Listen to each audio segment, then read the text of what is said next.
Buenas noches, doy la bienvenida en nombre del Cabildo a este acto de presentación del libro de don Gabriel Ruiz Cabrero, La Mezquita Catedral de Córdoba, Invención y Réplica. Saludo a doña Isabel Albás Vives, teniente de alcalde, delegada de Cultura y Patrimonio del Ayuntamiento de Córdoba. Doña Eva Contador, teniente de alcalde, delegada de Servicios Sociales y Mayores. Don Gabriel Duque Moreno, diputado delegado de Cultura de la Diputación Provincial de Córdoba. Don Ramón María Clemente Castrejón, coronel jefe de la Comandancia de la Guardia Civil de Córdoba. Don Pablo González Medina, jefe provincial de la Policía adscrita de la Junta de Andalucía. Saludo también a las autoridades del Círculo de la Amistad que nos acogen, don José Díaz, don Berta Millán. También a los técnicos de la Delegación de Cultura de la Consejería de la Junta de Andalucía. A los miembros del Cabildo, Catedral, sacerdotes y también técnicos del Cabildo de la Catedral. Todos ustedes que han respondido a esta convocatoria. Agradezco a ustedes su presencia y especialmente a doña María Ángeles Jordano Salinas la disposición que ha mostrado para en esta noche como profesora de Historia del Arte de la Universidad de Córdoba hacer la presentación. Yo quería encuadrar este acto de la presentación del libro dentro de los actos de conmemoración del 40 aniversario de la inscripción de la Mezquita Catedral en la lista de Patrimonio Mundial de la UNESCO. Así lo presenta don Gabriel como su experiencia también en estos 40 años también de trabajo como arquitecto conservador. Y dentro de todas las actividades, qué mejor que este libro para que nos hable de su trabajo compendiado, de lo que ha sido el camino recorrido por el Cabildo, por todos los encargados de la conservación de este monumento. De manera que ya hemos llegado al año 2014, después de 30 años, y ya hemos podido escuchar todos por parte de la UNESCO en Doha la declaración de los valores excepcionales universales, el BUE, con carácter retrospectivo, y poder escuchar con tanta alegría que este edificio mantiene plenamente su integridad material y totalmente la autenticidad de sus valores, en los materiales, en la forma, en los usos y funciones. Justamente eso es lo que don Gabriel ha puesto por escrito en esta obra. El Cabildo, como saben ustedes, ya publicó un libro de él, Dibujos de la Catedral de Córdoba, Visiones de la Mezquita, hace unos años. Recientemente también, como preparación a la restauración de las cúpulas de la Masura, también él fue el director y editor de este libro, Las cúpulas de la Masura, justamente un estudio concienzudo de todo lo que ha sido el trabajo previo de preparación de este gran trabajo que está ahora en curso. Y podríamos decir, ¿se puede publicar algo nuevo a estas alturas de la Mezquita Catedral? Pues bueno, hoy se lo vamos a contar. Aquí está este libro que cuenta con el aval de su excelencia profesional y de su dilatada experiencia como conservador de este monumento. Yo quiero agradecerle el esfuerzo que ha hecho, porque escribir un libro como este, con el mérito, como después ustedes podrán ver, que encierra, no lo voy yo a descubrir, pero que tiene un mérito especial, ciertamente una novedad, añade una novedad a lo mucho. Hay mucho leído, no sé si mucho escrito sobre este libro, sobre este monumento, y hoy ustedes podrán ver cómo pues, sigue siendo esa excepcionalidad de nuestro monumento, sigue siendo fuente de creación, en este caso de investigación aplicada a la conservación. Desde el primer momento el Cabildo acogió con mucha ilusión la propuesta cuando él nos comentó pues, cómo había aprovechado el tiempo ese de la pandemia pues, para poder por escrito muchas ideas, muchos estudios, muchas reflexiones. Y el Cabildo acogió su idea, su propuesta y hoy ya pues, lo vemos ya culminado y publicado. Pues nada más, dar las gracias por asistir a este acto y le paso la palabra a doña María Ángeles Jordano. Muy bien. Pues, ante todo, muchas gracias por esta invitación y me siento muy honrada de poder presentar a don Gabriel Ruiz Cabrero, arquitecto conservador de la Mezquita Catedral de Córdoba. Y ya digo que para mí es un reto porque tiene un currículum extensísimo y hay que hacer un gran esfuerzo de síntesis para poder iniciar aquí la presentación de este libro. Don Gabriel Ruiz Cabrero fue arquitecto en 1971, consiguió la titulación en la Escuela Técnica Superior de Arquitectura de Madrid. Y bueno, yo creo que es el perfil de un profesor universitario porque toca todos los palos que debe tocar un investigador, o sea, un profesor de universidad. Ya no solo que sea catedrático emérito de proyectos arquitectónicos, sino que también pues ha hecho transferencia, porque estamos ante un caso claro de transferencia de investigación ante la demanda del Cabildo Catedral de esa necesidad de conservación. Por otra parte, ha publicado mucho y eso lo estamos viendo aquí una pequeña muestra, pero además yo tengo que destacar aquí también su labor como maestro, es decir, como maestro se entiende en la universidad, porque tiene en su haber pues, la dirección de casi una veintena de tesis doctorales, es decir, que ha sentado magisterio, lo que se llama magisterio en la universidad. Aparte de eso, de esa experiencia, pues ha sido director del departamento de proyectos arquitectónicos, también en la misma escuela. Bueno, ha sido director de un grupo de investigación con todo lo que eso implica, una responsabilidad, pedir proyectos, estar al día y demás. Y luego también pues, ha sido profesor invitado por distintas universidades de prestigio internacional. Ha estado en Harvard, ha estado en Columbia, en Glasgow, en Milán, Venecia, etcétera. Toda esta labor pues, ha sido distinguida, ha sido reconocida, porque fue Premio Nacional de Ciudades Patrimonio de la Humanidad en el año 2010. Y además, pues es miembro del Tribunal del Premio de Conservación de Europa Nostra y también es vicepresidente del jurado, por lo cual pues ya también es una acreditación de esa excelencia, ¿no? El estar ahí. Las publicaciones son muy numerosas, tiene casi 100 artículos, más de 100 artículos en distintas revistas. Y entre los libros publicados, aparte de estos que ya se han mencionado, pues hay bueno, distintos, como este de los dibujos de la catedral, las cúpulas de la masura y en otros idiomas también. Yo creo que esto es una aportación fundamental para el conocimiento de un monumento que es Mezquita Catedral, que todos los días nos está despertando con nuevas sorpresas y que nunca se para de averiguar, de adivinar cosas nuevas, ¿no? Y ya quiero destacar no solo eso, sino también su intervención como arquitecto, porque ha dirigido pues, proyectos interesantes, muy interesantes, como la sede del Colegio Oficial de Arquitectos de Andalucía Occidental en Sevilla, un centro social, centro cívico y polideportivo en Madrid, 3 bloques de vivienda, un grupo dentro de 250 viviendas en Valdebernardo, un hotel en Conil, en Cádiz. Es decir, que eso también, yo creo que para un arquitecto es un reto importante. No es lo mismo centrarse en unos tipos de obras que diversificar, ¿no? Tanto. Y, por supuesto, yo creo que para lo que nos ha traído a todos aquí esta tarde, yo creo que lo más llamativo pues, son las intervenciones en obras de restauración.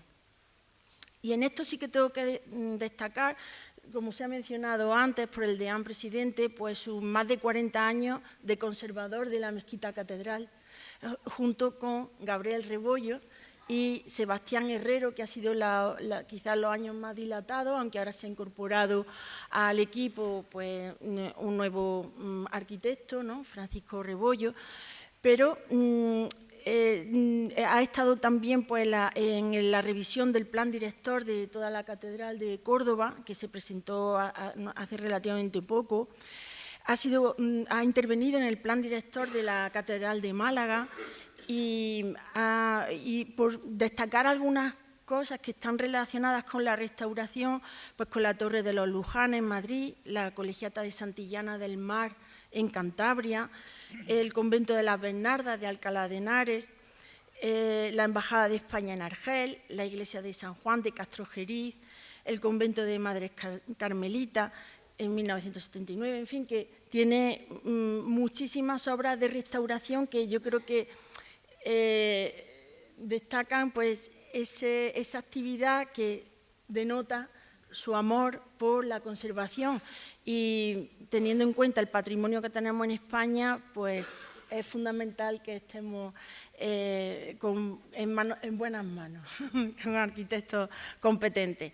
Y simplemente ya para dar paso a sus palabras, que es a lo que hemos venido realmente, a que nos hable de su obra, pues yo quería, aunque lo he visto así rápidamente, no he podido detenerme en la lectura pausada que esto merece para digerirlo. Sí es verdad que he hecho microcata en el libro, pero sí quería destacar una frase que me llamó la atención, donde dice: esta fábrica monumental es también la historia de las personas y las épocas que han sido necesarias para su edificación, y de cómo fue más el aprecio de uno por la labor de los anteriores que su propia invención lo que la ha hecho célebre y valiosa. Yo creo que estas palabras dan pie a que él ya pueda hablar de cómo es verdad que la mezquita catedral ha sido eso, ¿no? Pues como todos hemos ido construyendo esa mezquita catedral a base de la investigación que es tan necesaria para hacer una adecuada restauración. Pues nada más, por mi parte, muchas gracias y enhorabuena por este libro.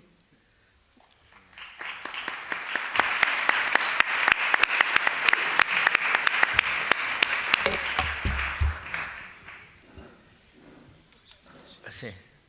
Buenas noches. Muchas gracias por asistir a la presentación de este libro y por estar aquí en este acontecimiento que para mí es importantísimo, como se pueden imaginar, ¿no? Escribir un libro es un trabajo ímprobo y este libro a mí me ha llevado muchos años, muchas preocupaciones, muchas dudas y al final, pues cuando gracias a la ayuda del Cabildo se ha podido imprimir y está en mis manos, así como este pequeño ladrillito, pues es una satisfacción extraordinaria, ¿no? Así que muchísimas gracias Aldeán, muchísimas gracias María Ángeles Jordano por esta presentación tan cariñosa, muchas gracias a las autoridades religiosas. Aquí tenemos un plantel de canónigos de la catedral que para mí es un honor extraordinario. Todos han contribuido porque nos han ayudado muchísimo, a las autoridades civiles y a las autoridades militares que están aquí esta noche, que ya ha mencionado don Joaquín Alberto. Lo primero que tengo que decir es que tengo que agradecer también, y más todavía, a los autores del libro, porque mi nombre está aquí, pero este es un libro que se ha hecho gracias al esfuerzo de muchísimas personas. Yo ya he dicho que me ha costado muchísimo trabajo, pero las ideas que están aquí han salido de la conversación continuada con muchísimas personas. La primera persona que tengo que mencionar, claro, es Gabriel Rebollo, que está ahí sentado. Llevamos 45 años, yo creo, trabajando juntos y realmente todo lo que hemos hecho y todo lo que está aquí contenido es fruto de las conversaciones con Gabriel. Pero también otras personas luego han contribuido, que también han sido citadas, otros arquitectos. Otro personaje importantísimo para Gabriel y para mí fue Rafael Moneo, que tuvo una intervención en una obra larga y muy importante, nuestra primera obra importante realmente, y trabajar con Rafael Moneo fue no solamente aprender de él, sino entrar en contacto a través de él con los que habían sido sus maestros, como por ejemplo don Leopoldo Torres Balbás, que fue un personaje importantísimo en la historia de la restauración española, y don Félix Hernández, que nosotros no le conocimos. Gabriel sí conoció a don Félix, yo no le conocí, pero a través de Rafael Moneo entramos en contacto con la historia reciente y con los protagonistas recientes de la historia de la restauración en España, ¿no? Todos, ¿no? han sido para nosotros fundamentales. Ahí también está sentado Raimundo Ortiz, que él está continuamente regalándonos descubrimientos, ¿no? Como muy bien sabe don Pedro Soldado, que está aquí sentado, que es el canónigo obrero y es el jefe de todos nosotros. Está haciendo descubrimientos todo el rato y otras personas. Lo malo de empezar a citar es el vértigo que te da de dejarte gente fuera, ¿no? Yo, que habría que citar, no sé, Anabel Barrena, que hace las decoraciones, Jesús Mateo, que está también ahí sentado, por supuesto, Paco Rebollo, que es nuestro último fichaje, es nuestro Vinicius para los años que vienen. También, lo digo aquí en el libro,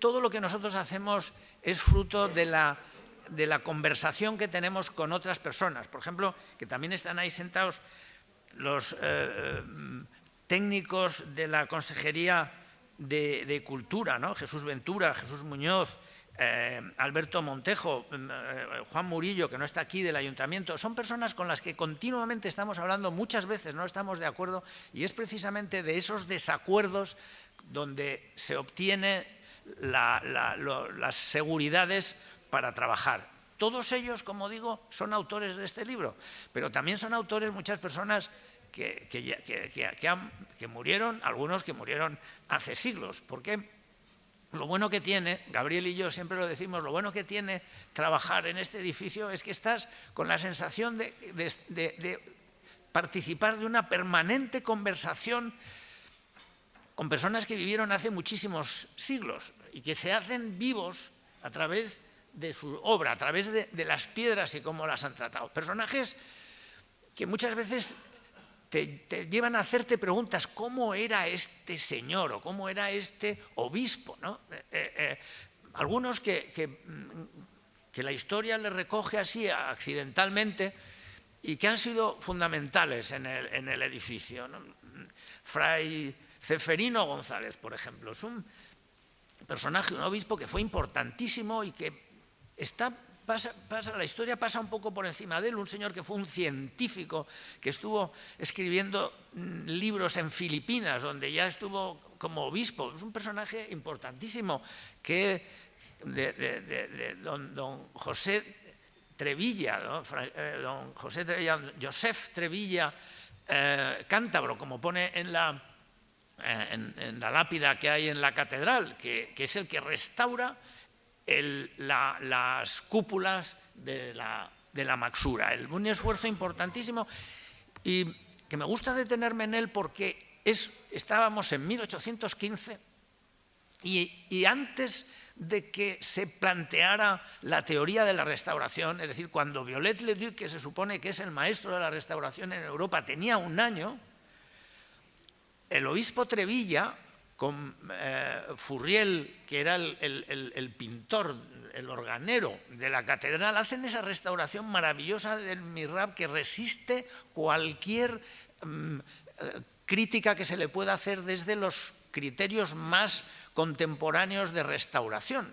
En ese momento Córdoba, es decir, no solamente Córdoba está en la línea primera de la creación, cuando se hacen las cúpulas de la Maxura o cuando se hace el crucero extraordinario. Aquí también, apoyándome en Rafael Moneo, hablo de cómo se introduce maravillosamente ese crucero por parte de los Hernán Ruiz, padre e hijo, cómo se introduce maravillosamente. En ese momento está Córdoba en primerísima línea, y luego, como digo, con el obispo Trevilla y la restauración, y posteriormente con Velázquez Bosco, hace un siglo ahora, que Velázquez Bosco estaba haciendo unas obras de restauración que eran no solamente punteras, sino que estaba descubriendo conceptos que hasta ese momento no se tenían en cuenta. Cuando Velázquez Bosco, que viene aquí como un seguidor precisamente de Viollet-le-Duc, haciendo una arquitectura, una restauración muy de recuperación del original, siguiendo a Viollet-le-Duc, insisto, siguiendo lo que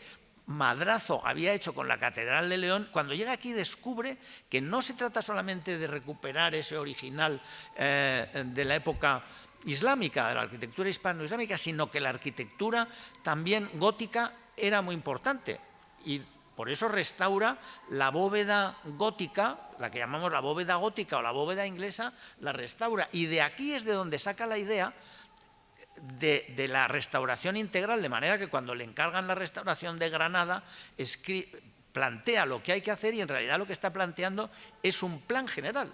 No lo llama así, pero es la idea del plan general. Eso lo descubre Velázquez Bosco aquí en Córdoba. Es decir, que Córdoba ha estado siempre, a través de este edificio, ha estado siempre en la punta del descubrimiento.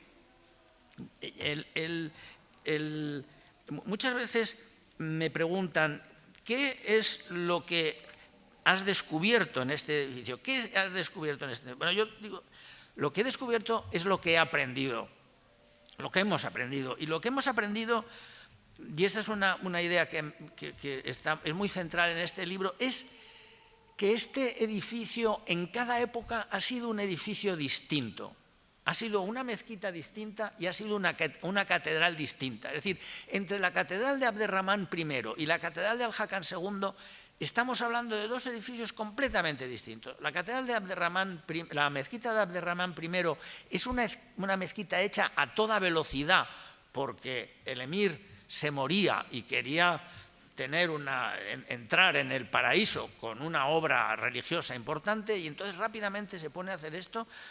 El edificio está hecho a toda prisa, las columnas no tenían cimentación, era una cimentación puntual, estaba muy mal construido, era casi como una tienda de campaña hecha no con palos y con cuerdas, pero sí con las piedras que estaban derribadas en las iglesias abandonadas, en las basílicas tardorromanas, en las basílicas de época visigoda, y con esos materiales levanta ese edificio.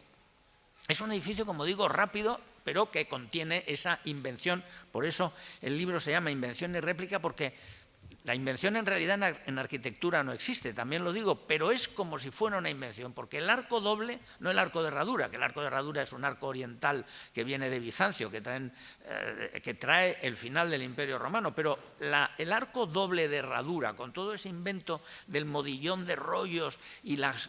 Bueno, eso es una cosa verdaderamente extraordinaria, y se hace por primera vez aquí en Córdoba en ese momento. Y la mezquita, en cambio, de Al-Hakan II es otra cosa completamente distinta. A Gabriel y a mí, Rodríguez Trobajo nos descubrió que todas las maderas que Velázquez Bosco recuperó de las cubiertas, todas las maderas que tenemos antiguas, todas son de la época de Al-Hakan. Es decir, Al-Hakan II rehizo todas las cubiertas, desmontó los techos, no sabemos cómo eran antes, y los hizo nuevos. Torres Balbás niega, pero Velázquez Bosco decía que la primera mezquita era de techos planos, y lo dice con una insistencia tremenda, y además dice que ha encontrado unas planchas de plomo que le permiten decir que los techos eran planos. Torres Balbás dice que con la pluviometría de Córdoba, que fue imposible que los techos fueran planos, pero bien, pues Al-Hakan hace todos los techos nuevos. Por supuesto, hace los suelos nuevos. La mezquita, no, lo que hace Al-Hakan no es una extensión, como se dice normalmente, la ampliación. No hace una ampliación, hace una mezquita nueva en la que reutiliza lo antiguo y lo incorpora para que haya una continuidad. Y además es una mezquita que ya no es esa mezquita improvisada y levantada rápidamente, sino que es una mezquita la mezquita del califa de Córdoba, es decir, es casi una extensión palaciega, donde Al-Hakam recibía a los embajadores de Bizancio o a los embajadores del emperador Otón de Alemania, y donde recibía a todos la gente a la que él gobernaba, tanto en toda el Al-Ándalus como en el norte de África, que era tenía muchísimos súbditos en todo el norte de África, hasta Mauritania y hasta la mitad de Argelia. Todo eso era el territorio de Al-Hakam. Ese lugar no tenía nada que ver con la primera mezquita, pero luego,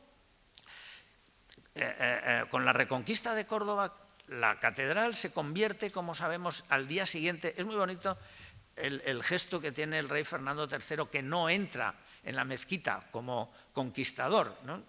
El día de San Pedro y San Pablo, que es cuando entra en Córdoba, le entrega la mezquita a la iglesia, que lo convierte en catedral, y al día siguiente el obispo recién nombrado recibe al rey en la casa que ya es la casa de la iglesia. A partir de ese momento, la conservación del edificio es un objetivo clarísimo del rey Fernando y sobre todo de Alfonso, que llamamos el sabio, entre otras cosas por esto.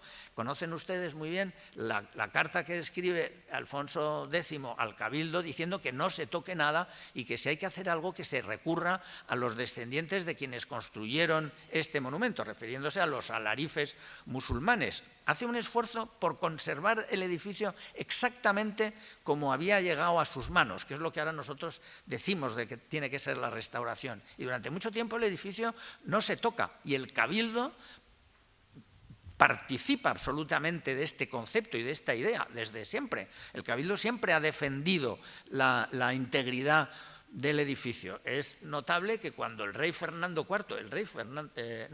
IV, cuando el rey Felipe IV quiere desmontar la capilla real y quiere desmontar la capilla que llamamos hoy de Villaviciosa para hacer los enterramientos de sus antepasados, darles mayor nobleza, el Cabildo dice que no, y se hace un texto importantísimo mediante el cual se defiende la integridad del edificio, y el rey Felipe IV es cuando traslada los enterramientos a la iglesia donde están ahora, la iglesia que ahora es de la Compañía.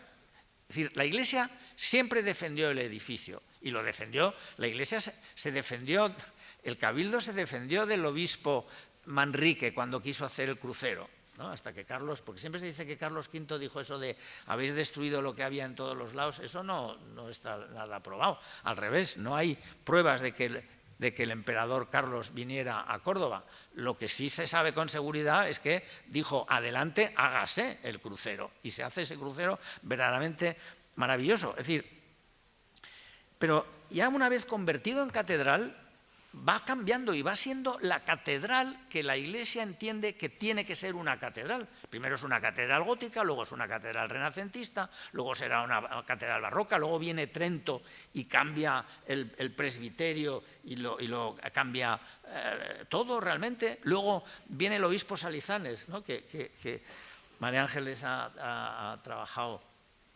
y Salizanes, que es el momento del reconocimiento de la Inmaculada Concepción, de la condición de la Inmaculada Concepción, y se hace la capilla de la Inmaculada Concepción, que es una capilla magnífica, que tampoco... Yo cuando alguien quiere que le enseñe el edificio, siempre el monumento este maravilloso, siempre al final me quedo con la sensación de que hemos estado todo el rato viendo las partes más centrales, y que no hemos visto capillas como la del Espíritu Santo, que restauró maravillosamente Anabel Barrena. Primero nosotros restauramos la parte arquitectónica y luego hizo una restauración maravillosa Anabel Barrena. La capilla del Espíritu Santo, la capilla de la Inmaculada Concepción son capillas extraordinarias. Las pinturas de Arbasia también, ¿no? Las pinturas de Arbasia son esa zona que es el sagrario. Bueno, eso es otra iglesia distinta, es otra manera. Yo creo que implica, a lo mejor me equivoco, entonces los señores canónigos me corregirán, pero implican maneras distintas de rezar. Cada época reza de una manera diferente y el edificio se hace para que se pueda rezar de la manera que la Iglesia entiende que hay que rezar en ese momento, y el edificio va cambiando. Pues nosotros eso lo hemos aprovechado. Tengo que decir que no siempre todo se ha hecho bien. Ha habido momentos que se han hecho las cosas mal, no había dinero y las cosas se hacían mal, entonces luego se corregían. Ha habido la catedral que ha sido de tantas maneras, ha habido momentos que ha sido preciosa y se han cambiado. Por ejemplo, cuando termina Hernán Ruiz II de cerrar el crucero, no consigue cubrirlo y está durante no sé cuántos años, 60 años, ya no me acuerdo, ahí está, aquí está escrito, cuando escribí esto sí me acordaba, ahora no, 60 años sin cubrir, como un templo, eso que se dice, un templo íptero, como los templos griegos que no tienen techo, que era muy bonito, porque los griegos en algunas ocasiones les gustaba rezar a cielo abierto para que la bóveda del cielo fuera el cerramiento de sus oraciones. Y aquí estuvo así, y Raimundo ha encontrado los desagües que tenía la catedral cuando estaba a cielo descubierto, claro, llovía adentro. Yo imagino la catedral, el crucero sin techo, lloviendo como llueve algunas veces en Córdoba. Debía ser terrible para los conservadores, pero de una belleza entrando el agua allí en ese templo a cielo abierto, ¿no? Una cosa maravillosa, ¿no? Y otra catedral que hemos destruido, la catedral que pinta, es muy bonito cuando la Real Academia de Bellas Artes encarga a Hermosilla, con Villanueva y con Arnal, que vayan a Granada y hagan un levantamiento de la Alhambra. Y hacen un levantamiento maravilloso, con un encargo.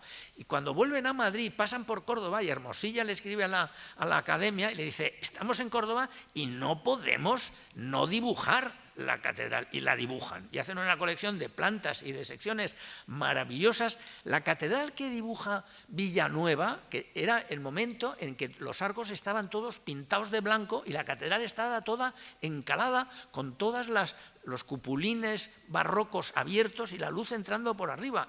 Y ese es el edificio que pinta Villanueva, que era un edificio maravilloso. Luego el obispo Alburquerque, es un obispo, se encarga de recuperar la alternancia de colores del ladrillo y la piedra y queda el edificio como está ahora. Pero el edificio todo blanco debió de ser una cosa maravillosa, maravillosa, y eso lo hemos perdido. O sea, que no, y ese es un momento particular, especial. Quiero decir, que ha habido momentos preciosos del edificio que se han perdido.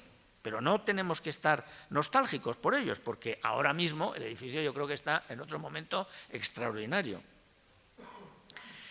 Otra cosa que yo he descubierto con como este monumento, eso les gusta a Jesús Muñoz y a los arqueólogos, los que dicen, que es una frase que a mí me gusta mucho, que dicen, es monumento y es documento. Efectivamente, es un documento. La historia de España está en este edificio. Podemos ver la historia de España. Podemos ver, por ejemplo, la tragedia de la invasión napoleónica, que aquí, cuando viene Pi Margall y escribe el libro, encargado por los catalanes, por Parcerisa, que hace unos dibujos maravillosos. Los catalanes son los primeros que dibujan este edificio entero.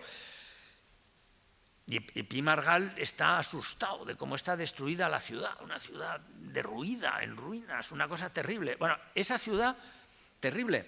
Y luego se va reconstruyendo la ciudad y tiene momentos de más dinero y se va reconstruyendo. Entonces, una cosa que se ve en la catedral, en la mezquita catedral de Córdoba, una cosa que se ve es, para mí ha sido un descubrimiento lo bueno que fue el siglo XVIII y el siglo XIX en España.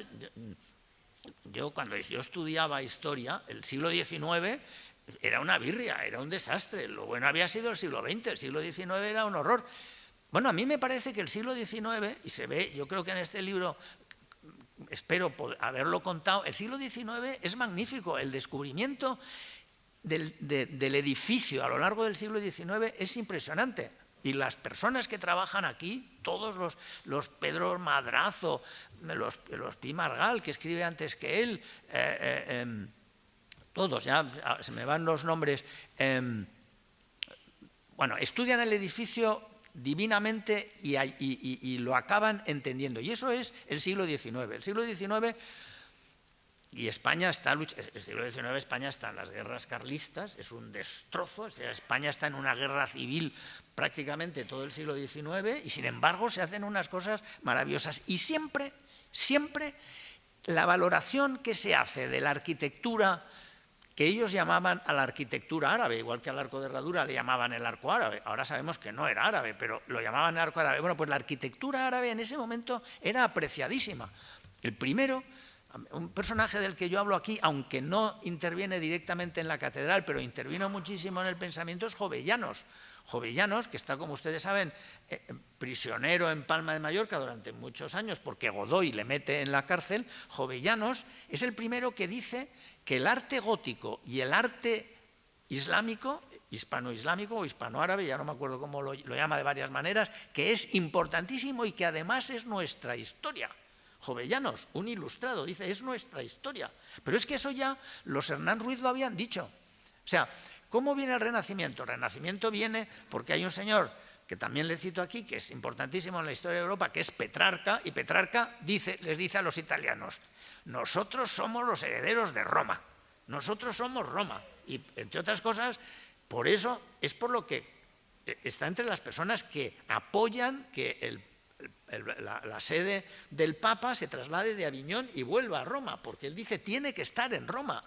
El Papa es el heredero de los pontífices, es decir, de los emperadores romanos, y tiene que volver. Y entonces para los italianos el pasado es el arte romano. Bueno, pues Hernán Ruiz el joven dibuja el arco de herradura en su libro y le llama el arco de mayor proporción, frente al de medio punto, que es el de la justa proporción, y el arco rebajado, que es el de menor proporción. El arco de herradura para los Hernán Ruiz era parte del vocabulario español. Y Jovellanos dice lo mismo, y a partir de ahí todo, y Pedro Madrazo, todos, para ellos el arte islámico es nuestra herencia, y por eso lo cuidan, y por eso lo salvan. Ese es una cosa que viendo este edificio se ve con una grandísima claridad. Yo con esto terminaría, porque si no, pues les leo el libro, y como no se trata de eso, se va haciendo el momento de terminar. Así que termino como empecé. Muchísimas gracias por venir. Me gustaría que se leyeran el libro. Si se lo leen, les pido que se lo lean muy despacio, porque es un libro bastante denso y hay que leerlo para atrás y para adelante. No sé, llegas a un punto y tienes que volver para atrás para leerlo, porque lo necesitas. Así que, por favor, léanse el libro despacio. Muchas gracias.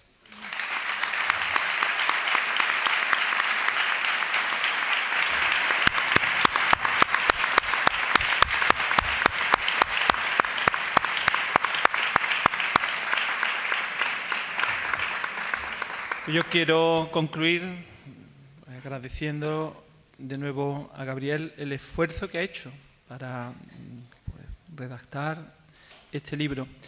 Y quería también concluir leyendo unas palabras de Rafael Moneo, que pronunció justamente aquí en Córdoba en esta jornada que convocasteis vosotros. Dice Rafael Moneo, aquí en el libro este de las cúpulas: quería comenzar diciendo que la mezquita catedral está en buenas manos.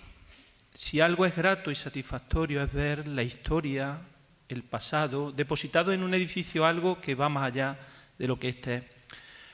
Cuando hablamos de un edificio, a menudo los arquitectos nos referimos a lo que son nuestros intereses como tales, pero de la mezquita emana la sensación de estar en un edificio que materializa la historia, que la hace visible, que está bien cuidada, bien conservada, bien guardada, y que el Cabildo de Córdoba cumpla con sus obligaciones, algo que nos debe llenar de alegría.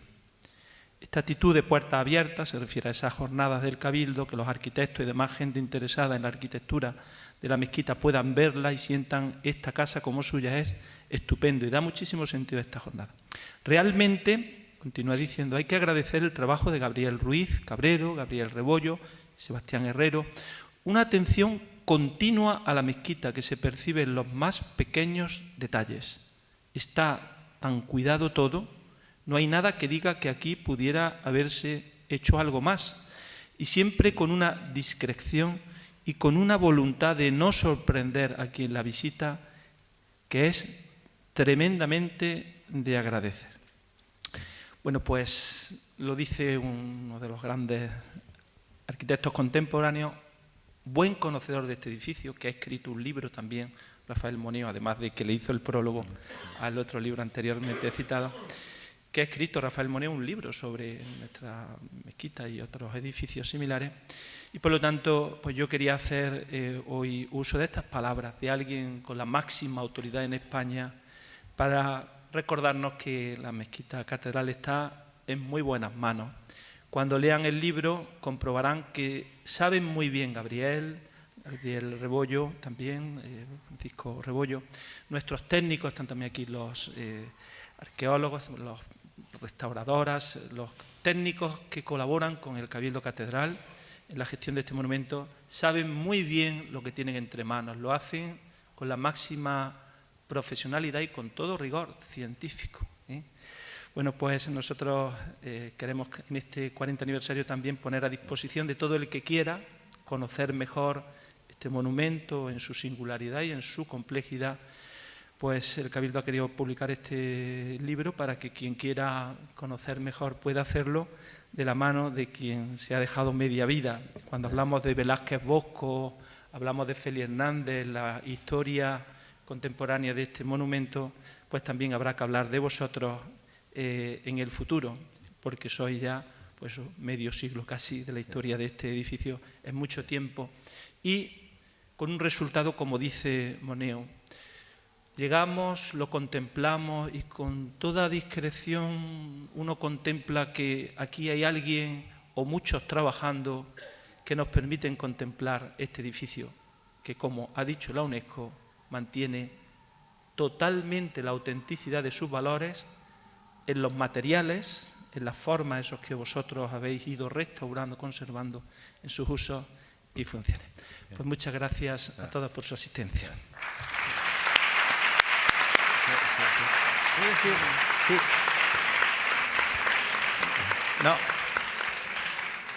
No, perdonen, pero no es que quiera ser el último en hablar, que estaría feo, porque como ha terminado... No, es que ya les dije antes que siempre se olvida uno de alguien. Yo me estaba olvidando de una persona fundamental, que es Miguel Espejo, en cuya persona está la obrería, ¿no? Que es el jefe de mantenimiento.